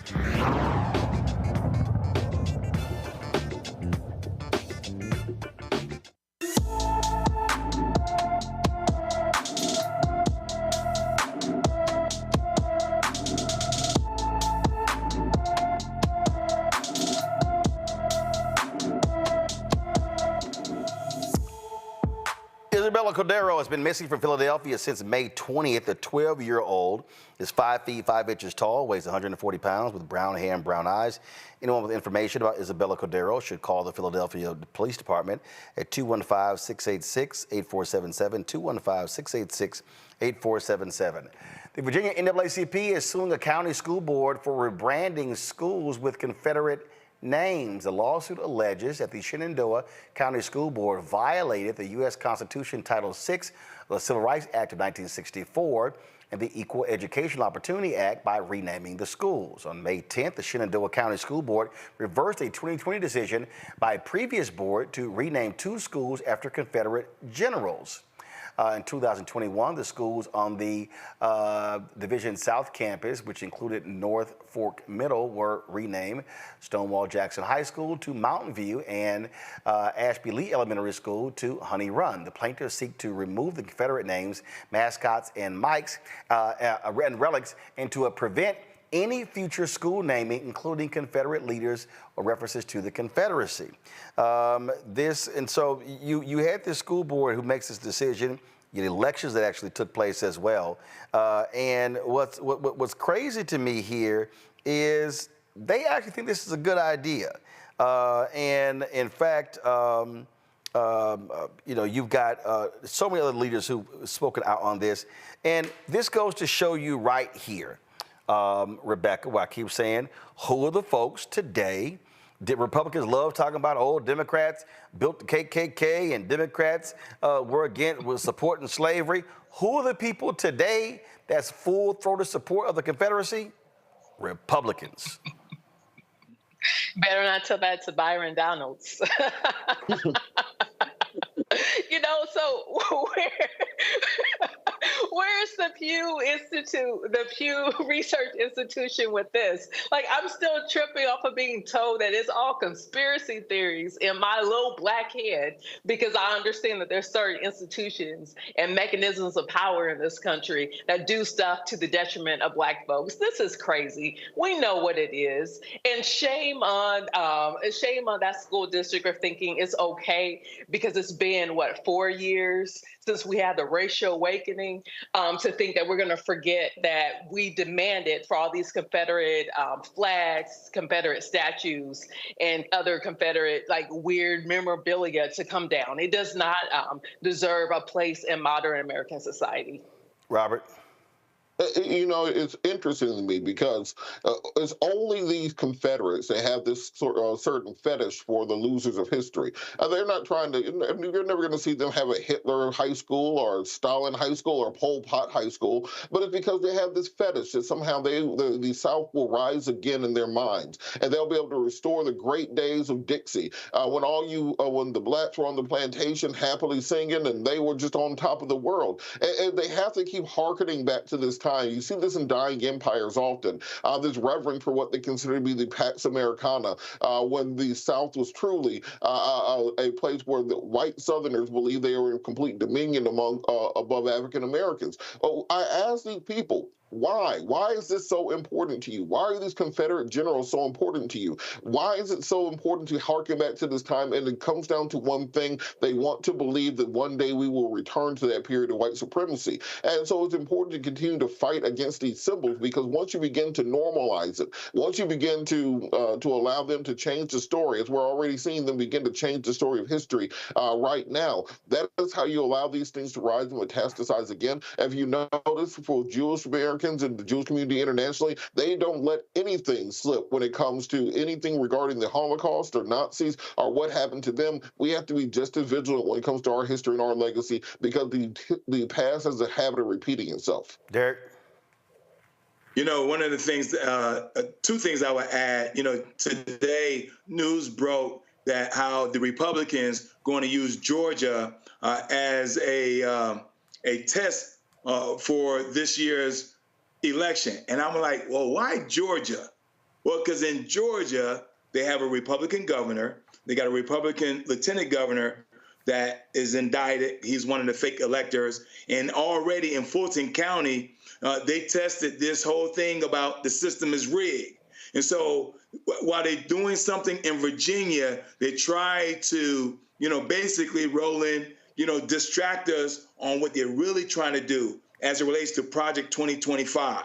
They're trying to make sure that they undergird all their infrastructure around our voting, around all things anti-Black, from DEI, CRT, banning books. They're just trying to keep us distracted because we're galvanizing and we can see them for who they are. We understand this misinformation and disinformation and how we galvanize, one of our brothers in our beloved fraternity. He's calling on a march later on this month around the Poor People campaign. And they seeing how this growth of 15 million of us coming to Washington, D.C.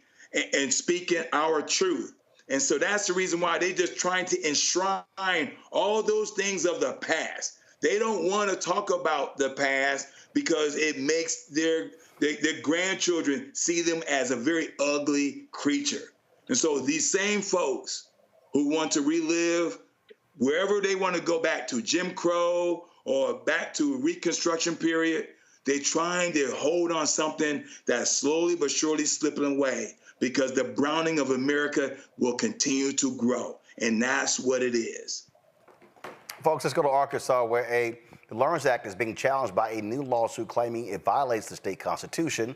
The four plaintiffs from across the state filed a suit against the Department of Education and Secretary Jacob Oliva, Department of Finance and Administration, as well as the Secretary, plus Governor Sarah Huckabee Sanders, and the 8 members of the State Board of Education with the intent of stopping the Educational Freedom Account Program. The program, often called vouchers, is designed to allow the state to use public tax dollars to pay for kids to go to private schools in the name of school choice.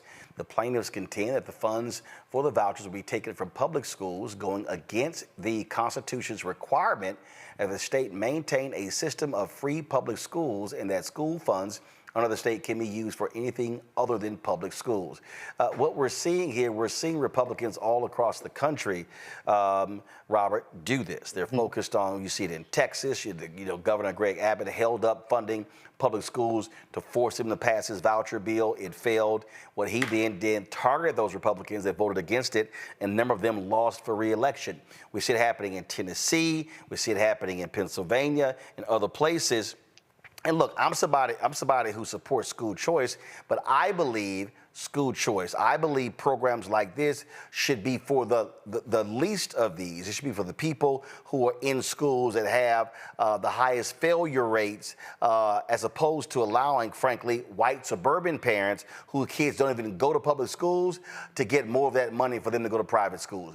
That's what we're seeing with these Republican-led voucher scams across the country. Absolutely. And as the representative just said, if you look at Project 2025, they are making a direct assault on the educational system. They say the first thing they will do is get rid of the Department of Education. They want to destroy the teachers' unions. They want to destroy public education because they're now understanding that education is the ephemeral causeway to success. And you let these poor Black and brown kids start getting an education, now they start competing with them for jobs. They start competing with them for resources. You're seeing a few too many of them on college campuses, and they're showing up in boardrooms. That's why they're going after diversity, equity, and inclusion programs. That's why you saw the Supreme Court come down against affirmative action programs in higher education. They are making a full frontal assault on the educating of the next generation of young children, and they believe that they can keep them dumb. They get to maintain their position of white supremacy in this country. Don't think these things are not all intertwined and interconnected. It's part of a larger plan to dumb down Black America to make us easier to control. Derek? Roland, I mean, Robert is spot on. The only thing I would add to Robert's point is this, Roland. The other thing that they're also coming after is our vote. And so they're trying to put a narrative in our communities and saying, your vote doesn't matter, right? They're not doing anything for the Black community. And the reason why we know that that's not true, because they realized when we showed up in 2008, in 2012. And oh yeah, by the way, when Georgia showed up in 2020 and got not just the first Jew, but a first brother that represents the United States Senate, and we are the reason why in Georgia that we have a Ketanji Brown Jackson. And so we realize what they're trying to do. It is a full frontal attack on every aspect that we demand for them to do for us. And that is simply, you hold the same laws towards us against everyone else. And so while they try to do this false equivalency rolling right now with Trump being a convicted felon, and now they talking about Hunter Biden and how Black men can relate to him because he has RICO charges, we know that's a lie, right? And there's no Black man that I am aware of associate themselves with anyone that broke the law. But that's a narrative that they're trying to put in our community. And so they want to use 50 Cent or whoever else and think that we want to take on that mindset. Folks, let's go to Michigan. The lead singer of the legendary Motown group, the Four Tops, claimed he was put into restraints and denied treatment for a severe heart problem after Michigan medical personnel did not believe that he was a member of the group. Alexander Morris, who joined the Four Tops in 2018, filed a lawsuit in federal court this week accusing Ascension Macomb Oakland Hospital of racial discrimination and negligence. Morris was taken to the hospital's emergency room in April of 2023 with chest pains and difficulty breathing when he told a nurse and a security guard that he was a member of the Four Tops and had security concerns over fans and stalkers. The lawsuit contends staff members assumed he was mentally ill. Morris was placed in restraints and referred to a psychiatrist. Morris was released after showing a nurse a video a recent Four Tops performance. That is flat out insane.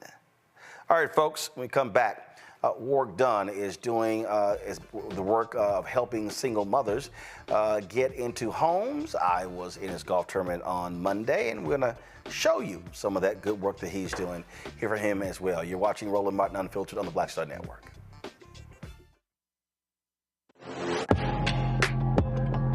A lot of y'all have been asking me about the pocket squares that we have available on our website. You see me rocking the Shibori pocket square right here.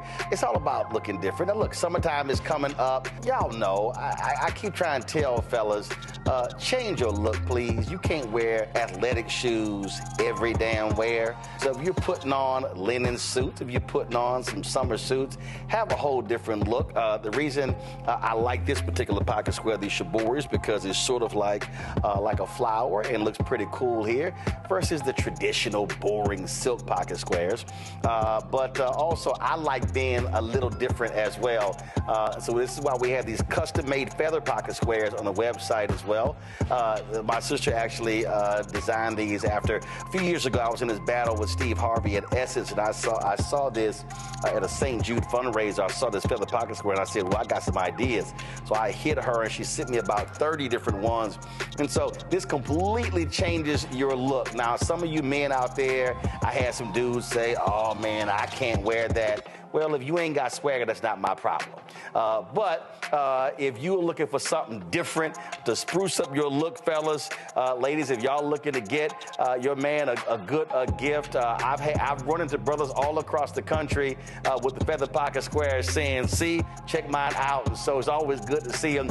And so this is what you do. Go to RolandSMartin.com/pocket squares. You can order Shibori pocket squares or the custom-made pocket squares. Now, for the Shiboris, we're out of a lot of the different colors, and I think we're down to about 200 or 300. So you want to get your order in as soon as you can, because here's what happened. I got these several years ago, and the Japanese company signed a deal with another company, and I bought them before they signed that deal, and so I can't get access to any more from the company in Japan that makes them. And so get yours now. So come summertime, when I see y'all at Essence, y'all could be looking fly with the Shibori pocket square or the custom-made pocket square. Again, RolandSMartin.com/pocket squares. Go there now.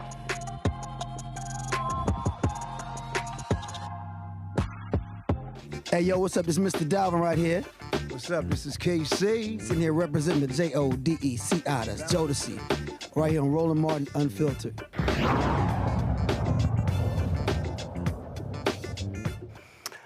All right, folks, welcome back to Roland Martin Unfiltered on the Black Star Network. Glad to have you here. First and foremost, I did before I was going to the break telling y'all, be sure to, we are almost there, folks, about 10,000 away from hitting 100,000 downloads of our app. So we want you to make sure that you actually do that. So do me a favor. And actually download the Black Star Network app. Okay, we're on all different platforms. You can see our content. So of course we're on YouTube, but you can and we stream on Facebook, we stream on Twitter, we stream all over. But you can check this out. Again, download on the Apple phone, Android phone, Apple TV, Android TV, Roku, Amazon Fire TV, Xbox One, Samsung Smart TV. So you haven't done that, absolutely do that, okay? So download the app. All right, folks, over on Monday, I was in Atlanta where Warwick Dunn had his 11th annual Celebrity Golf Classic. And that's why I wasn't at the Juneteenth concert at the White House, because I was there. And so it was an opportunity to, of course, raise money for his charity. A lot of people know the story, but maybe they don't, when it comes to how he, over the years, has been really helping out single families get into homes, helping them with resources, things of that nature. And so here was one of the folks who told her story about how Warwick Dunn really helped her and her family out in 2018. Good evening, everyone. So I'm Rakita. I got into this program with Warwick because of what happened in my past, but I'm gonna speak a little breakdown real quick. I was living in an apartment and I was broken into twice in 1 month. They came back. They stole some stuff the first time. However, they came back because they left the power cord to the game console. So they came back to get that, and at that point, I told the complex, no, I'm done. So we moved out back with my mother.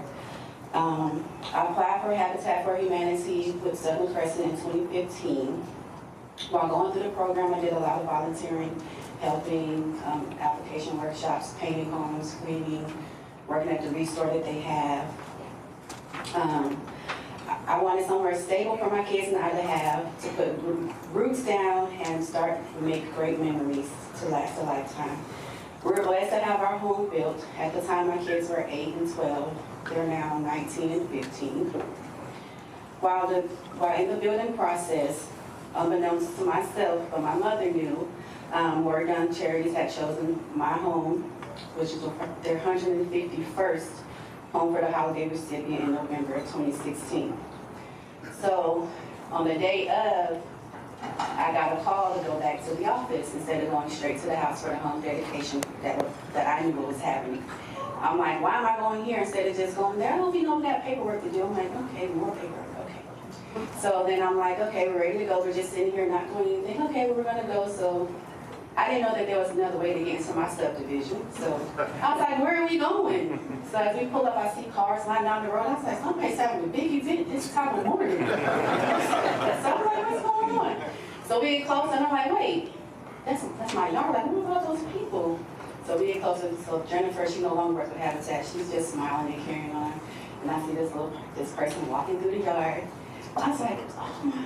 I said, that's Oregon. She looked at me like, you know him? I was like, yeah, I'm a football head, yes. So he comes to the car, he was like, you know who I am? I'm like, yes. I said, you used to play for the Falcons, but you went to Tampa, but it's okay. And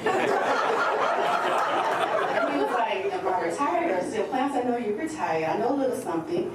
But that's how I got introduced with him, my love of football too, so I thought that was cool.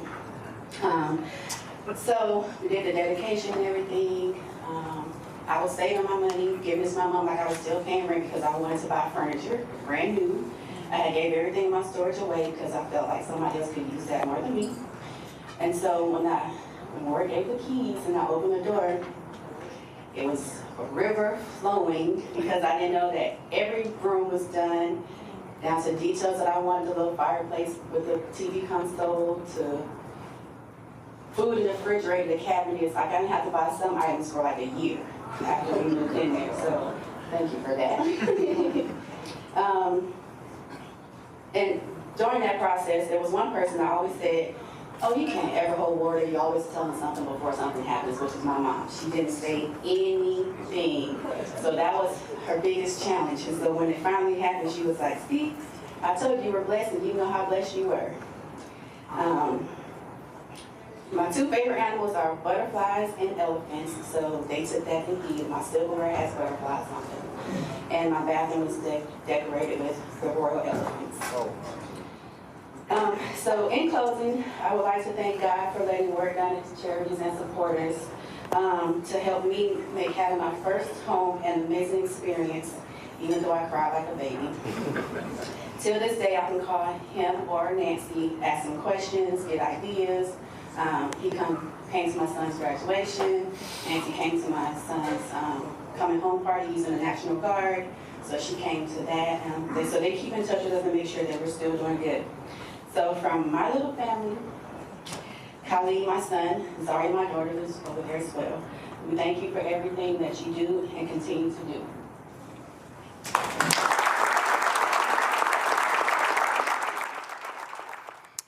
And of course, the next day we were playing, and I caught up with Ward, got a chance to talk with him about the foundation and the work that he does. So if you are starting on holes 6 through 9, my head golf professional already probably talked to you. Holes 6 through 9 is going to exit to my right, to your left. If you are not starting on holes 6 through 9, any other hole, just head right out of the staging area. We got a golf pro there that'll direct you from there. So once again, thank you for supporting the WDC event. and being out here today to help along the community. So thanks again. One last thing, we're going to flip our cart key to the off position, back to the on position. We got lithium batteries. They just go to sleep when they're parked for a while. It's the only time you'll have to do it today. And at this time, y'all can head out to your starting holes. Have a great day, and thanks again.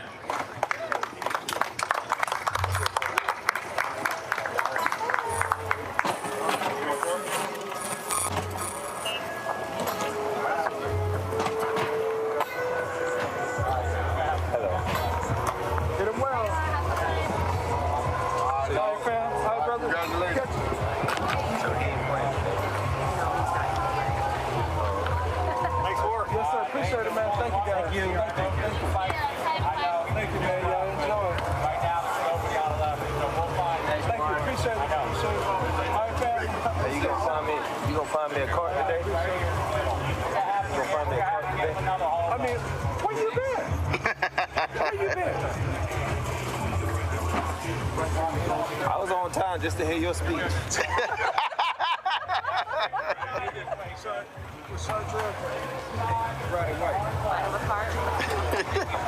She on time just to hear your speech. Come on.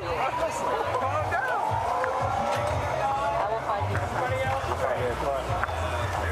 All right, Ward, real quick, just talk about the work that you're doing and how it really impacts these families in a huge way.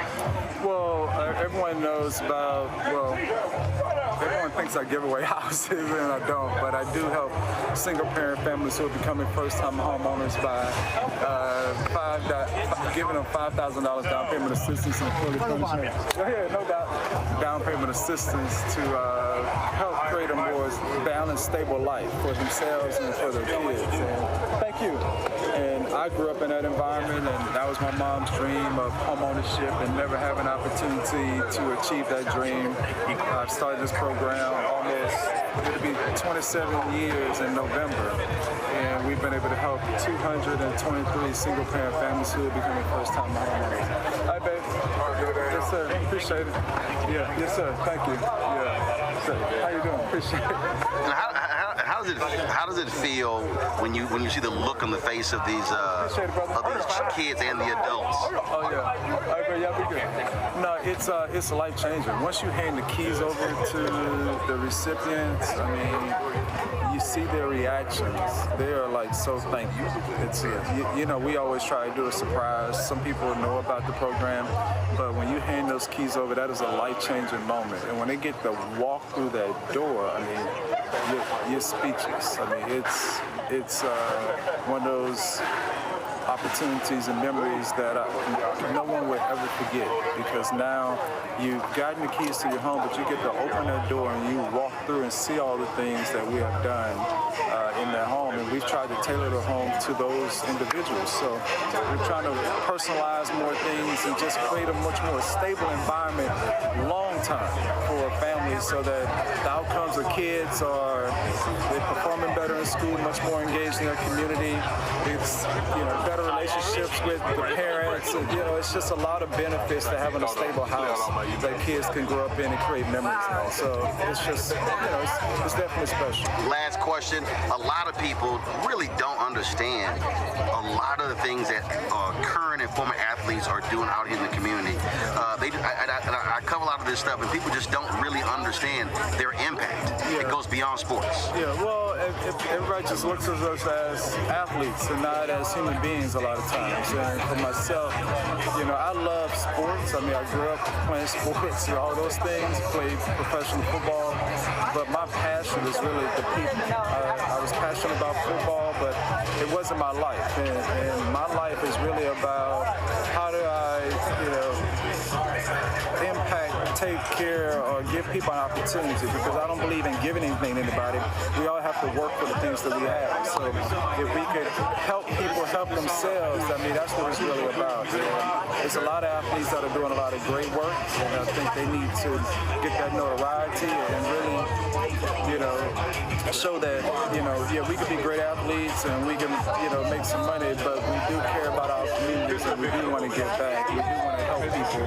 And I'm just thankful that I do have other athletes that have come out and support the things that I'm doing. My passion is a lot different than other individuals, and we find the things that we're passionate about, we go after it. And I'm definitely going after being much more holistic when it comes to home ownership and those services that help families be stable long term. All right, sounds good. I appreciate it, Doc. I appreciate you coming out, of course. You know, absolutely. I know you're not an athlete, but you know, your personality. So there you go. I appreciate you coming out and supporting the organization. Absolutely, appreciate it, Doc. Yes, sir. So it was great being out there. And so the two journalists who are, of course, celebrities in the tournament, my man Mike Hill with Fox Sports and myself as well. And so you had folks like Sterling Sharp, who was out there, Bo Jackson, and so many others. And the reason it's called Home for the Holidays because folks may not know the story, but Warwick's mother was a police officer in Baton Rouge, Louisiana. And she took extra shifts. She always wanted to own a home, and in 1993, during a robbery, she was shot and killed when he was a senior in high school. And so that's why it's called Home for the Holidays. That's the program that they do. And the thing I asked him there, Derek, which I think was important, again, we spend so much time looking at professional athletes and talking about their exploits on the field, but people really have no idea the type of work that a lot of athletes are doing in our communities across this country. Yeah, listen, I think you did an outstanding job, Roland, covering this work done event. And of course, living right here in Atlanta, I know his story as well, but you can't help but to recognize those athletes who are making a positive change in our communities. Just recently, again, I was in the barbershop and someone asked the question, well, who's doing something in the Black community? And I use LeBron James as an example. All right, LeBron James learned to do in the community from role models like Warwick Dunn, right? Warwick Dunn took a very tragic event in his life and turn it into something positive to over 200 families. And so we need to do more coverage around this space, like what you're doing, because a lot of folks just look at these athletes as athletes. They don't look at the aspect that they're human beings and that they're instrumental in our communities in making positive change. You know, Rebecca, you know, folks they always like, man, you playing all these celebrity tournaments. They don't realize whether it's this one, Anthony Anderson's tournament, Cynthia the Entertainer helps Boys and Girls Club, George Lopez's tournament, providing kids to go to kidney camp. I look at the work that Dwayne Wade does, Alonzo Mourning does. It used to be Alonzo Mourning Summer Groove, now it's a Winter Groove. And I just think that it's important for us to know what a lot of these Hall of Famers, superstars are doing, because they are impacting and changing lives. I mean, this mother here, I mean, they moved in their home 6 years ago, and Warwick said when he spoke at the parents' party, 92% of the people that they've helped get in homes are still in those homes. You know, it's very important to see when we see athletes, when we see entertainers, those who have a certain economic wealth to give back into communities, the very communities that they came from. It's very good. So like a couple years ago when we heard a lot of pushback with LeBron James say you need to shut up and dribble, absolutely not. Because we could go and look at the funding of the civil rights movement, understanding it was a lot of our Black stars who funded to make sure that King and other people could travel and actually have money to do the things that they were doing. I think that is the type of ecosystem that we need in the Black community. Many times we talk about being beholden to other people outside of our communities. So if we don't want that to happen, that means that we have to raise the money and put the money behind these good things that is in the best interests of our communities. Robert. You know, it's a great thing, and I'm glad that people like you can actually cover these events, because otherwise they'd get no coverage on media. Well, absolutely. And, you know, when we go there and, you know, in terms of, you know, like I say, players out there, and, you know, we're sitting here, you know, there was a local radio station out there, a sports station. They were broadcasting from out there as well. Again, when you see the likes of like I say, Bo Jackson, Sterling Sharp, Marcus Allen. I mean, you had some really big names out there of these guys who were, of course, supporting what Warwick is doing. Gary Sheffield also out there as well. And so some of the other players, give me a second, because I want to give them a shout out as well. Let me see if I can find the list here of the names that they had there. Will Allen, Ed Reed was out there, had a good opportunity to see Cordell Stewart, DJ Shockley, William Floyd, Harold Green, Carolyn Moose, WNBA player, Algie Crumpler, Brian Finneran, Fred McRae, Ray Buchanan, Terrence Mathis, who's now the head football coach at Morehouse College, Takeo Spikes, and as I said, my man Mike Hill, Sterling Sharp. Bo Jackson, his team, they came in first. Sterling's team came in third. So it was great again to see all the folks out there. And so we appreciate the three of y'all being on the show. Derek, Rebecca, and Robert, thank you so very much. Folks, that is it for us. We're going to see y'all tomorrow. Don't forget, later you'll be seeing a live restream of Vice President Kamala Harris in Charlotte. We'll have that for you as well. I said that I was going to, hold on one second. I was going to read her comment, her post regarding the passing of Reverend James Lawson. So give me one second. Where is it? Give me one second. So where was the post? Was it on her VP page? Was it on her? Yeah, it was on the VP page. Give me one second. I want to go ahead and read that. We read President Biden's tribute to James Lawson. This is it. Reverend James Lawson was a titan of the civil rights movement, an architect of nonviolent protest, and a mentor to many of our nation's young organizers for more than 60 years. He shared his wisdom and faith while inspiring us to work to build a more perfect union. Doug and I send our prayers to his family and all who loved him. In his honor, we continue our fight to realize the promise of America. And she posted this photo of her sitting with Reverend James Lawson. That's a pretty great photo there. All right, folks, that is it for us. Don't forget, support us in what we do. Join the Bring the Funk Fan Club. Send your check and money order to P.O. Box 57196, Washington, D.C., 20037-0196. Cash App, $RM Unfiltered. PayPal, R Martin Unfiltered.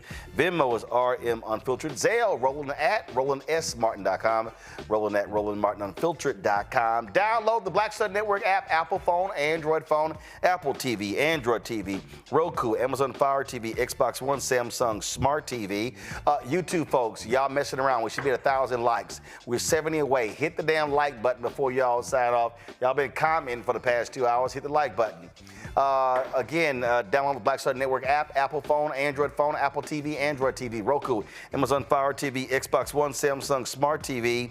And, of course, be sure to get a copy of my book, White Fear, The Browning of America is Making White Folks Lose Their Minds, available at bookstores nationwide.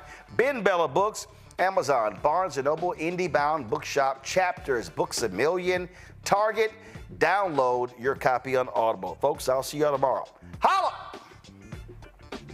Black Star Network is here. Oh, no punch! I'm real revolutionary right now. Thank you for being the voice of Black America. All momentum we have now, we have to keep this going. The video looks phenomenal. See, there's a difference between Black Star Network and black-owned media and something like CNN. You can't be black-owned media and be scared. It's time to be smart. Bring your eyeballs home. You dig?